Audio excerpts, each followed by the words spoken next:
Hi everyone, அனைவரும் இப்பொழுது 2025 எவ்வாறு இருக்கும் என்பதை ஆவலுடன் எதிர்பார்த்து காத்து கொண்டிருக்கிறோம். இந்த 2025 வருடம் ஏதாவது நமக்கு ஒரு நல்ல செய்தி கிடைக்குமா என்பதில் எல்லாருக்கும் எதிர்பார்ப்பு என்பது இருந்து கொண்டுதான் இருக்கிறது. இந்த வருடத்தில் 3 கிரக பயிற்சிகள் இருக்கிறது. அதாவது மார்ச் மாதம் கடைசியில் முதலில் சனி பயிற்சி என்பது இடம்பெற இருக்கிறது.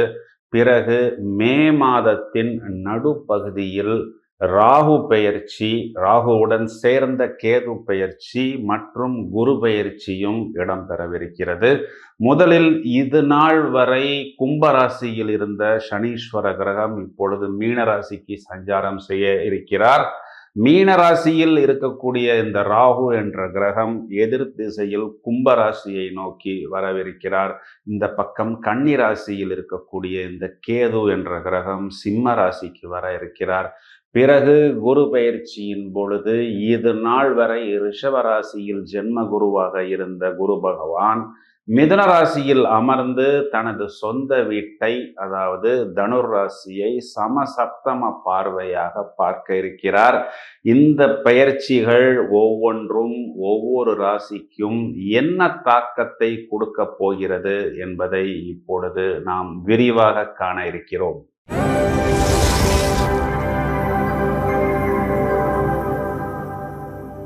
2025 வருடம் சார், கன்னிராசிக்காரர்களுக்கு ஏதாவது ஒரு குட் நியூஸ் சொல்லுங்கள் சார் என்று நீங்கள் சொல்வது எனக்கு நன்றாக புரிகிறது. கன்னிராசிக்காரர்கள் பொதுவாகவே ராசியாதிபதி புதன் என்பதனால் புத்தி கூர்மை அதிகம் நிறைந்தவர்கள். நிறைய இந்த டீச்சர்ஸு, ப்ரொஃபஸர்ஸு, ஆடிட்டர்ஸு, பெரிய பெரிய நிறுவனங்கள் எல்லாம் ஃபினான்ஷியல் கண்ட்ரோலர்ஸாக வரக்கூடிய நபர்களாக நாம் இந்த கன்னிராசிக்காரர்களை பொதுவாக பார்க்க முடியும். அனைத்து விஷயங்களை பற்றி நன்றாக தெரிந்து வைத்திருப்பார்கள். புது புது விஷயங்களாக இருந்தாலும், நோவல் டெக்னாலஜியாக இருந்தாலும், பல விதங்களில் இவர்களுக்கு பொறுப்புகள் அந்த துறைகளில் இவர்களை தேடி வரும் என்று சொல்லலாம். இவர்களுக்கு நிர்வாக திறமை என்று சொல்லக்கூடிய அட்மினிஸ்ட்ரேட்டிவ் கெப்பாசிட்டி கச்சிதமாக உண்டு. எந்த ஒரு விஷயத்தையும் நாம் இவர்களிடம் பேசி ஜெயிக்க முடியாது என்றே நாம் சொல்ல முடியும். அந்த அளவுக்கு அனைத்து விஷயங்களை பற்றி நன்றாக இவர்கள் தேடி வைத்திருப்பார்கள். ஒரு அச்சீவ்மெண்ட் என்பதை இவர்கள் சார்ந்த தொழில் மற்றும் துறைகளில் இவர்களுக்கு உண்டு. முன்பின் தெரியாத நபர்களுக்கு கூட இவர்கள் நன்றாக உதவுவார்கள். இவர்களுக்கு இப்பொழுது ராசிக்கு குரு பார்வை இருக்கிறது. அதனால் ஓரளவுக்கு பிரச்சனை என்ன என்று வந்தாலும் அதற்கு ஒரு தீர்வு, ஒரு தெளிவு என்பது இவர்களுக்கு இறுதியில் கிடைக்கிறது. இருந்தாலும் இவர்கள் ஏராளமான மனப்போராட்டங்களை ராசியில் கேது பகவான் இருப்பதனால் அவரவர் வயதை சார்ந்து அனுபவித்து கொண்டிருக்கிறார்கள். இளம் வயதில் இருக்கக்கூடிய நபர்கள் புது புது பழக்க வழக்கங்களை பிடித்திருக்கிறார்கள். அந்த பழக்க வழக்கங்கள் எல்லாம் ஆரோக்கியமான பழக்க வழக்கங்கள் அல்ல. அதற்கு ஒரு விதத்தில் இவர்கள் அடிக்ட் ஆகிவிட்டார்கள். பிறகு அந்த பழக்க வழக்கங்களை இவர்களால் விடவும் முடியவில்லை என்ற ஒரு சூழ்நிலையில் அதனை மறைத்து கொண்டு ஏராளமான பணம் மற்றும் பொருளை விரயம் செய்து கொண்டிருக்கிறார்கள். நடுவயது நபர்கள் 7ஆம் வீட்டில் ராகு, 7ஆம் வீடு என்பது களத்திரம், அதாவது காமத்திரிகோணத்தில் வருகிறது. இதனால் புதிதாக இப்பொழுதெல்லாம் இந்த லிவிங் டுகெதர், கோயிங் ஸ்டெடி என்றெல்லாம் சொல்கிறார்களே, அதாவது வேறொரு நபருடன் இவர்கள் வாழ்வது போன்ற விஷயங்களில் இவர்கள் மாட்டிக்கொண்டு அதிலிருந்து வெளியே வர முடியாமல் ஏராளமாக தங்களது வாழ்க்கையை விரயம் செய்து கொண்டிருக்கிறார்கள். வயதில் மூத்த நபர்களுக்கு உடல் ரீதியாக பிரச்சனைகள், தங்களது குடும்பத்தில் இருக்கக்கூடிய வயதில் மூத்த நபர்களால், மாமியார், மாமனார் அல்லது அப்பா, அம்மா, மாமா, இந்த போன்ற வயதில் மூத்த நபர்களால் மன அழுத்தம், அது இடம் சம்பந்தப்பட்ட விஷயங்களாக இருந்தாலும் அல்லது குடும்பத்தில் சுபகாரியங்கள் சம்பந்தப்பட்ட விஷயங்களாக இருந்தாலும் அல்லது சம்பந்திகளால் இவர்களுக்கு பிரச்சனை என்று பல விதத்தில் ஒரு போராட்டம், எங்கு சென்றாலும் ஒரு தீர்வு இல்லை. சில நேரங்களில் நாம் எங்கே சென்று அழுவது என்ற தனிமையில் பீச்சில் கூட அமர்ந்து அழுது கொண்டிருக்கிறார்கள் என்பதுதான் நிதர்சனமான உண்மை. இவர்களது பிரச்சனையை வெளியே சொன்னாலும் கூட யாரும் நம்ப மாட்டேங்கிறார்கள். இவை அனைத்துக்கும் காரணம் ராசியில் கேது, 7ஆம் இடத்தில் ராகு. 7ஆம் இடம் என்பது உறவுமுறை சிக்கல் என்பது திருமண வாழ்வில் மட்டுமல்லாமல் வியாபாரத்திலும் வியாபார கூட்டாளிகளாலும் இவர்களுக்கு பிரச்சனை என்பது வந்து கொண்டிருக்கிறது. முதல்ல இவர்களுக்கு ஒரு குட் நியூஸ் என்னவென்றால், ராசியிலிருந்து கேது வெளியே போகிறது. ராசிக்கு 6ஆம் இடத்தில் ராகு வருகிறது.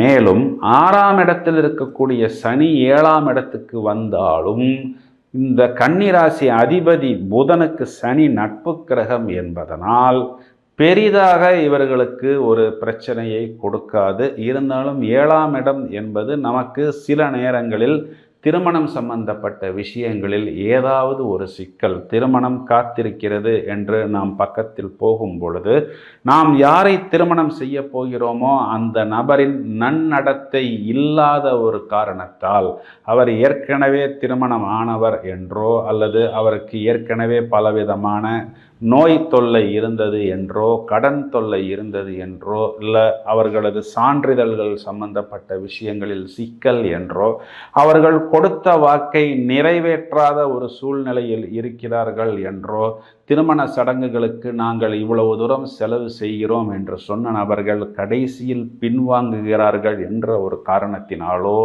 குறிப்பாக இந்த திருமணம் சம்பந்தப்பட்ட விஷயங்களில் சிக்கல்கள் என்பதை கொடுக்கும். நீங்கள் உங்களது விஷயங்களை உங்களது சூழ்நிலை சார்ந்து தெளிவாக எடுத்து ஒரு முடிவை எடுக்க வேண்டும். மேலும் அதற்கு நீங்கள் தேவைப்பட்டால் வெளிநபர்களையும் உபயோகம் செய்து கொண்டு கரெக்டான விஷயங்களை தேர்ந்தெடுக்க வேண்டும்.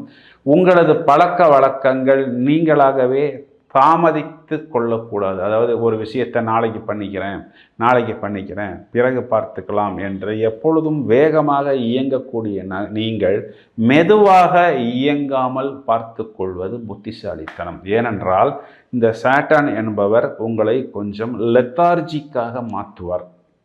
வரவேண்டிய நல்ல விஷயங்களை கொஞ்சம் தள்ளி போடுவார். அதனை நீங்கள் கவனமாக பார்த்து கொள்ள வேண்டும். 10ஆம் வீட்டில் குரு இருப்பதனால் உங்களது தொழில் சார்ந்த விஷயங்களில் ஏதாவது ஒரு சின்ன இடையூறுகள் என்பது உங்களுக்கு வரும். ஆனாலும் இதனை நீங்கள் எளிதாக சமாளித்து விடலாம்.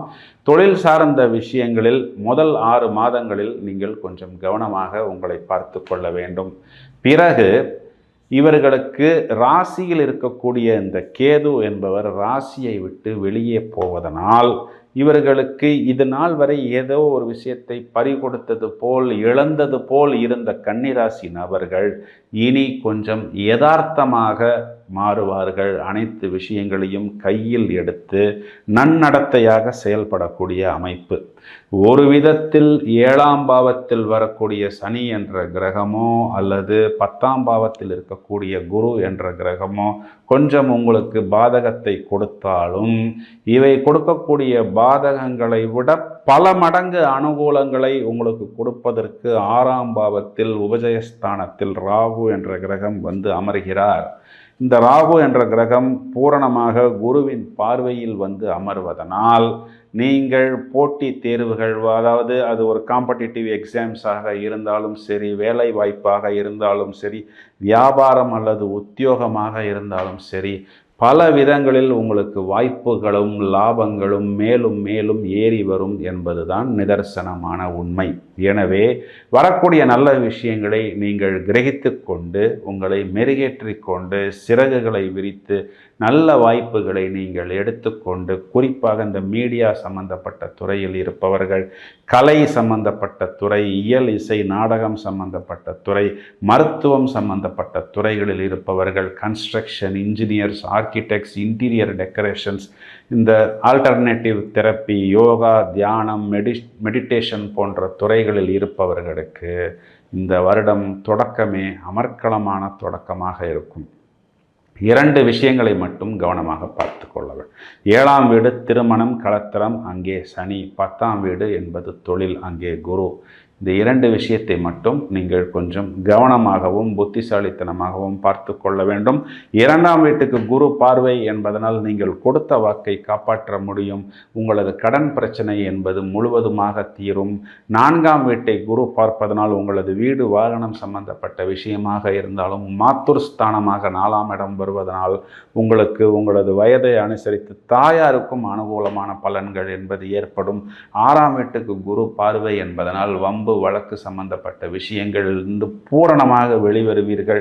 நோய் சம்பந்தப்பட்ட விஷயங்களிலிருந்து ஒரு தெளிவு கிடைக்கும். யதார்த்தமான ஒரு வாழ்க்கை முறைக்கு வரக்கூடிய காலகட்டம். இது நாள் வரை நாங்கள் பல விஷயங்களால் வச்சு செய்யப்பட்டோம் என்று வருந்தப்படக்கூடிய நபர்களுக்கு இப்பொழுது இந்த 6ஆம் வீட்டில் வரக்கூடிய ராகு பூரணமான வெற்றியை கொடுப்பதற்கு தயாராக இருக்கிறது.